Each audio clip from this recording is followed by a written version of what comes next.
Welcome to Indiana Sports Beat Radio, brought to you by the Hard Truth Distilling Company in Brown County, Indiana.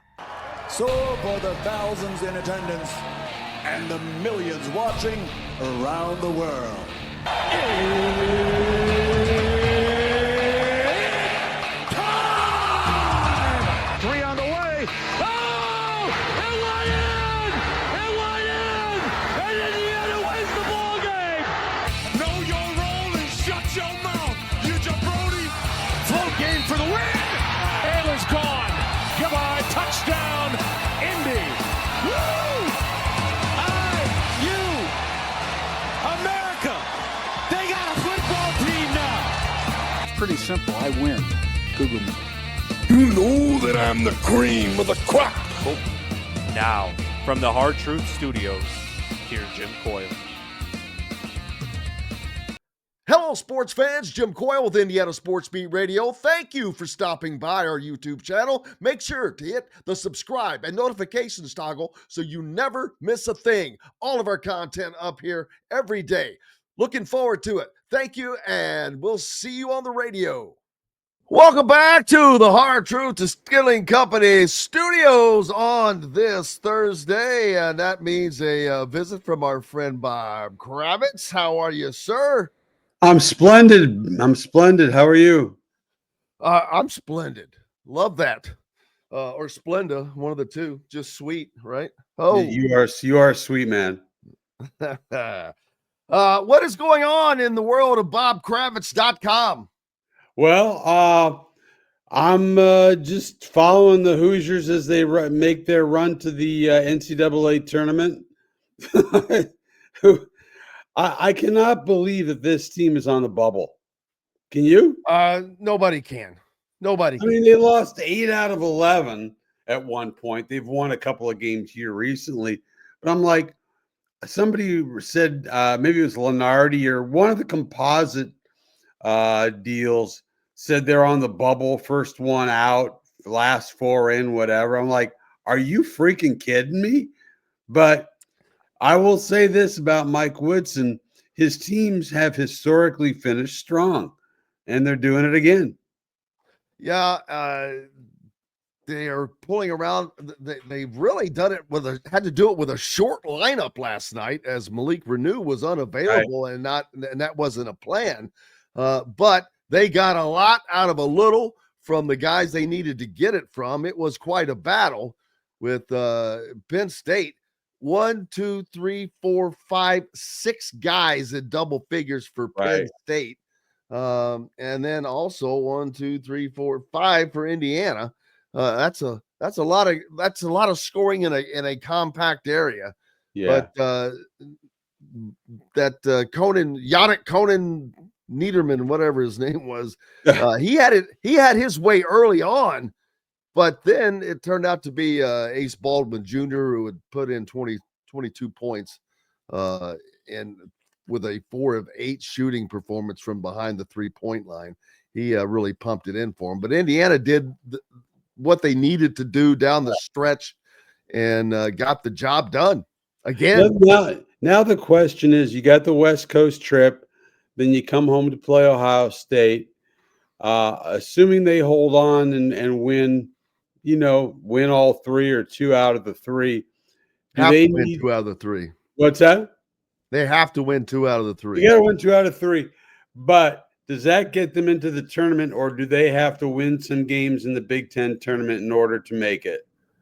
I think they have to win a game in the Big Ten tournament because they'll be the higher seed in my guesstimation when that tournament comes around. So you cannot lose to a lower seed, number one, and getting that extra win will got to put them a game above what I thought that they would finish, as a matter of fact. Watch them go on some miracle run. Wouldn't that be hysterical? Not really.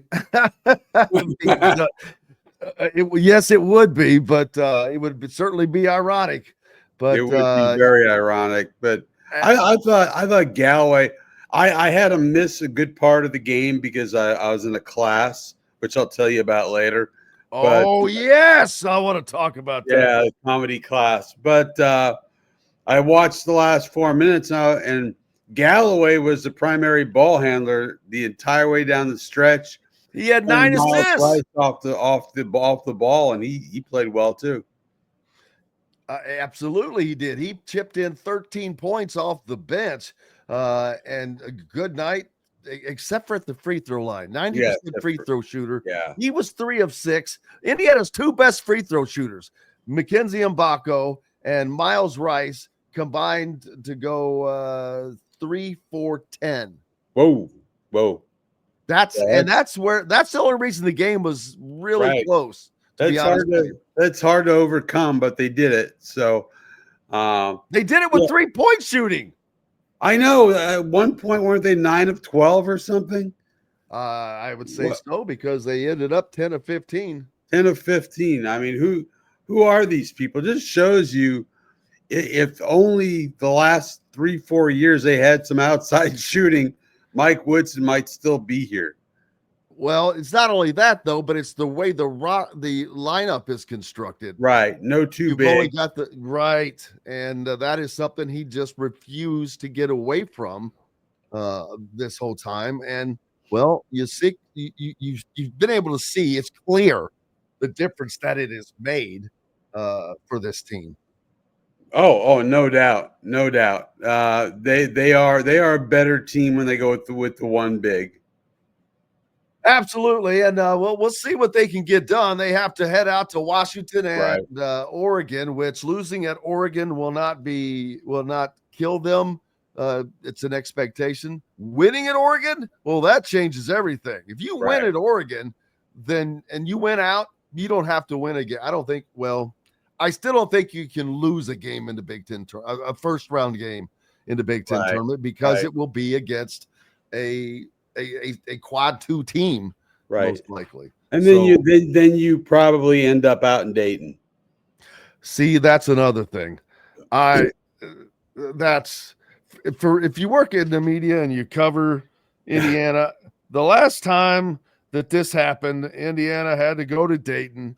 I remember. Was it on a Wednesday, or I think it was maybe I think it was a Wednesday against Wyoming.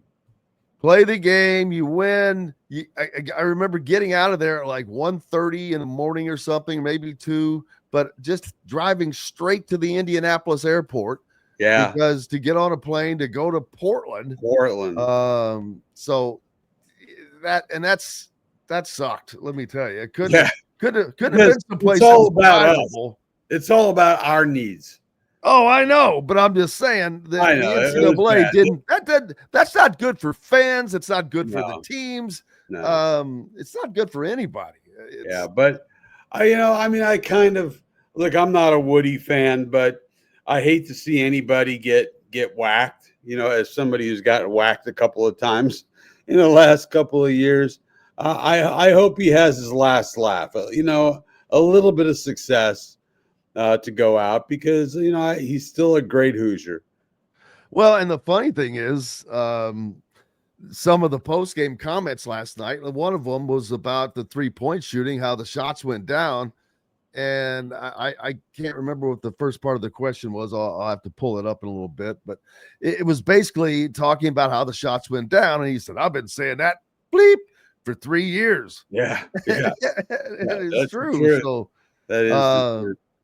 But again, a lot of that, I think he misses. A lot of that is based because of how the offense runs differently, and allows for this, and it promotes this, and it fosters. Spacing, man, it's all about spacing. Yes, it fosters that kind of opportunities, and if you had even more talent out there, I'm not knocking any of these guys, but let's be honest. I mean, there are more talented players elsewhere. So if you had more talent, guys that are normally hitting 3-point shots at a higher clip, then everything just changes everything. Yeah, absolutely. So I have to tell you real quick about my comedy class. Yes, our show is March 6th at Helium. It's called Graduation 101, and it's just me and 3 others or 4 others. Wait a minute, that's coming up soon, man. Yeah. I better remember this stuff. But I did a rehearsal last night. It's next Thursday. Yeah, well, thanks after I had to use my toes and fingers. Yeah, to I count, understand. And my instructor says to me, you need to do, Bob, your material's really good, but you're really stiff on stage. So what I think you should do is let's do an experiment. Get a little jacked up before you come in, a couple of beers and whatever, and let's see how it goes. First time I've ever had an instructor tell me to get loaded.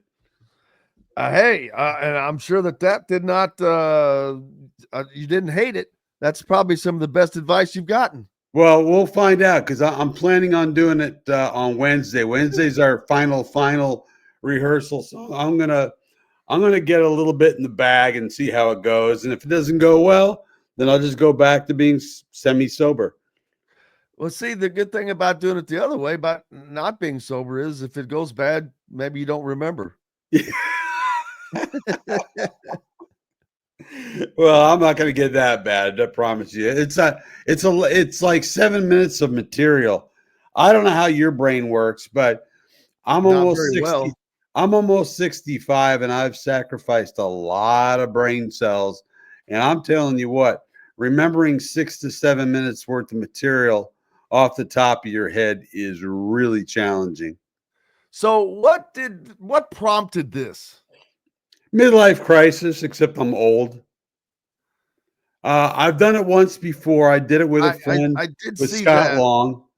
I did it once before and said I would never do it again because it was so nerve-wracking. And I was sitting around and I saw this thing at the Helium Comedy Club. And, with the one time that I did it, I wasn't bad. I wasn't great, but I wasn't bad. I said, what the hell? I need a challenge. I'm not writing as frequently for my website as I used to. I'm only writing once or maybe twice a week. I'm kind of ratcheting it down before I retire. So I thought it would be a fun challenge and, a little mental gymnastics, work out that brain a little bit. So do we get a no sample? No, not unless you want to lose your FCC license. Oh, we're going there. We're going straight. This is not a Nate Bargatze show then. This is not what's not Flanagan. Father Flanagan or Nate Bargatze? Jim, Nate Bargatze Gaffigan. Yeah. No, I'm not clean like Jim Gaffigan. There's a lot of stuff in there that is not suitable, as they say, NSA, not suitable for work. Yeah, not suitable for the radio. I can imagine in this day and age, plenty. Well, I cannot wait. Make sure you head out to Helium if you're in the Indianapolis area next Thursday night. Yeah. Is that what time is that? 8:30. 8:30. If you go on their website, I think it's called Graduation 101. So it's basically a couple of real comics, to keep the show together, and four of us newbies going out there and trying not to make complete asses of ourselves. And how did these other three people? Was there like a class? Was it? Yes, we did 4. We're going to do, I think, 5 or 6 total classes. We've done 4 of them so far, and we literally have a syllabus. We have homework. We're working on putting together our bits. Like one week we write one minute about family. Another week it's 1 minute about pets, and we put it all together, and there's 6-7 minutes. So it's really a lot of fun, but it's very nerve-wracking. And again, I will get slightly blitzed before I go before the next show. I cannot wait. Make sure you head out to Helium if you can next week. Yeah. Indiana, meanwhile, rolling along to an NCAA tournament appearance, like you just said. But before that, we've got the Big Ten tournament coming up, and they have 3 more games, 2 of which are on the road out west. Right. That has tripped a lot of people up. You can't lose at Washington. There's a definite. winning at Oregon, boy, does that do you some good. Losing's probably not going to kill you. And as long as you come back home, take care of business against an Ohio State team who is now just 3 games above 500, but has the highest net ranking of a team that bad that I can imagine. I know. But yet they're on apparently on the bubble. I saw that Mike DeCourcy had them in the first 4 out, maybe. Where's Lenardi got him? I've seen some composites, but do you know where Lenardi's got him? I do not, but that's a good question. I don't know, but I know that they're down there close to the. Yeah, they're clear. They're on the edge. They're on the edge. It seems to me that they can't. They've got no more room for error. No, a lot of teams like that as well. It's exactly. But and right now in the Big Ten standings, Michigan State alone a full game ahead of Michigan, but they will end the season against each other. That would be a hell of a game. Which is wild, and it'll be at Michigan State because Michigan coughed up their shot at the Chrysler Arena when Sparty visited here not too long ago. Now, then you've got Wisconsin sneaking along. If Michigan could no, I don't see Wisconsin having a shot. I don't think Wisconsin can pull this off unless. Although they've made a great run, man. Great run. They're scoring a lot of points. Yes, they are. They are not the Wisconsin that we're used to. No. Well, I've talked a lot about that with some guys about Greg Gard, how he's the most underrated coach in the Big Ten right now. And he has completely switched the modus operandi for Wisconsin. They used to be that slugger out, slow, sloggy, just watching the paint dry kind of a deal. And now it's like, better get ready. And he did it with having to replace 3/4 of his starting lineup who are playing at Kansas and Louisville and other places. Yeah, Esigian, H.H. Storr. Right. So they've got that going for them. I'm sorry, I was supposed to answer something there, and I didn't. I was just out there. Maryland. Oh, how about poor Maryland? Did you see the end of the Michigan State game? Yeah, half quarter. Unbelievable. I'm glad I didn't have any money on that game. Oh man, but that it doesn't really hurt Maryland because if they win that game, they're 12-5 there with Wisconsin. It makes a difference in the seeding of the Big Ten tournament. That's it. I don't think that anything hurt them as well. How about Purdue's fall from grace? Yeah, that's hard to understand. I think in the long run they're going to be okay, but you know, when the big guy, I mean, they don't have any rim protection. He's in Memphis. They have no rim protection. They're getting killed in the paint.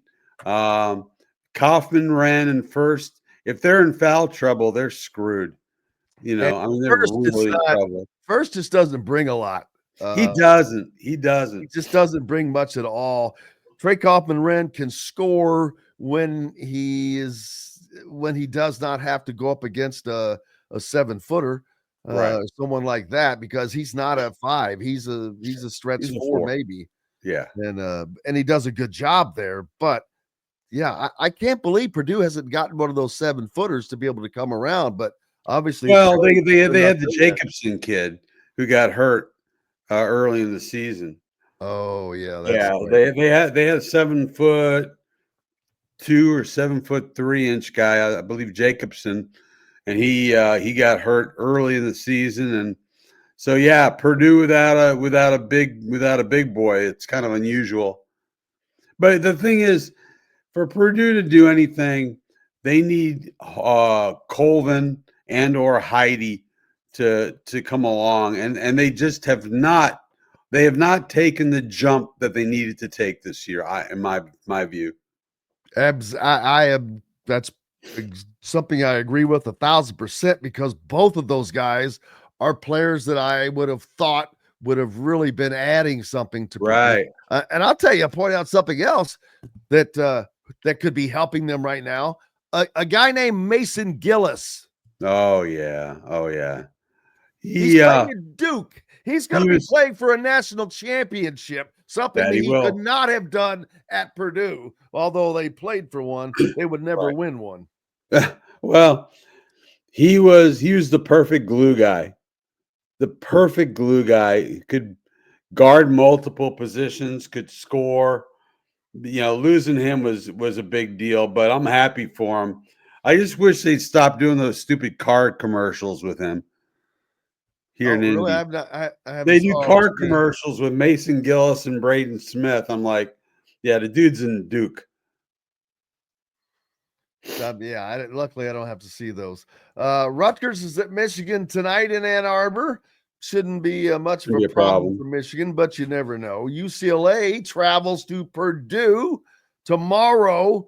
UCLA could certainly use that win, but Purdue, surely they can end this 4-game skid rather. 4-game, yeah. Again, the Bruins need the win, but that's going to be a tough job to get done, especially UCLA has only won 1 game east of the Rockies in the last 2 years. And we know which game that happened in Bloomington. And but maybe Indiana's their spot. We'll have to see.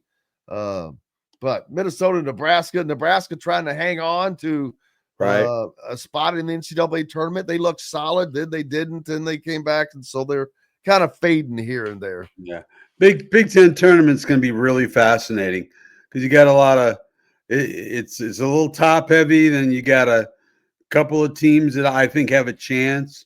I mean, I this sounds crazy. I think Indiana's got a chance to do some things in the Big Ten tournament. I really do. I mean, I think we're finally seeing some of this vaunted, purported talent that they've had. I think they're starting to play that way, and I think going with one big is really key for them. Is this part of your comedy routine? What? No, it's not. That Indiana can do something in the Big Ten tournament. It's not that I'm anti-Indiana. I think that Indiana can do well against certain teams, and I don't think that they can. Now, they're going to play. They're going to be the higher seed in the first game, right? Like they can win a game or two. Oh, absolutely. And then depending on what the matchup is in that second game, and they've got to be at full strength. You've got to have Malik Renew because I don't think they can go very far with just having Hatton come in instead of Renew adding something to the mix. But it'll be interesting to see because the last time Indiana was in that position, they were able to get a little something done, and that was before they headed to Dayton. So and that's where they'll likely be headed. Let's not go to Dayton. If Indiana gets in, I can't imagine it's anywhere but Dayton. Yeah, I tend to agree. Dayton it is. We'll make a date. Oh, well, you know what? Ironically, they have the last time I was there, I had time to kill, and I went looking for a cigar bar. Really? Found one that was just a nondescript former small house. And I'm downstairs and blah, blah, blah. Long story short, daggone it. Former player for IU, Butch Carter. Butch Carter, yeah. Was upstairs. I'll be damned. Crazy. Yeah. Crazy times. What's up next for you, brother? I don't know. I'm just writing every once in a while and trying to stay semi-employed. We just got a lot of it's college basketball season, and of course the Colts free agency is starting on March 10th, so that starts soon. But really, all that matters is my comedy career, such as it is. I can't wait. 8:30, March 6th at Helium next Thursday. Go check it out. If you don't want to go for the entertainment, go to be a heckler. No heckling. We haven't taken the class yet in how to deal with jerks. Oh, I'm damn sure coming then. All right. Boo! Boo hiss! Boo hiss! Bob Kravitz from BobKravitz.com joining us here on Indiana Sports Beat Radio. Thank you, brother. All right, brother. Take care. Hello, sports fans. Jim Coyle with Indiana Sports Beat Radio. Thank you for stopping by our YouTube channel. Make sure to hit the subscribe and notifications toggle so you never miss a thing. All of our content up here every day. Looking forward to it. Thank you, and we'll see you on the radio.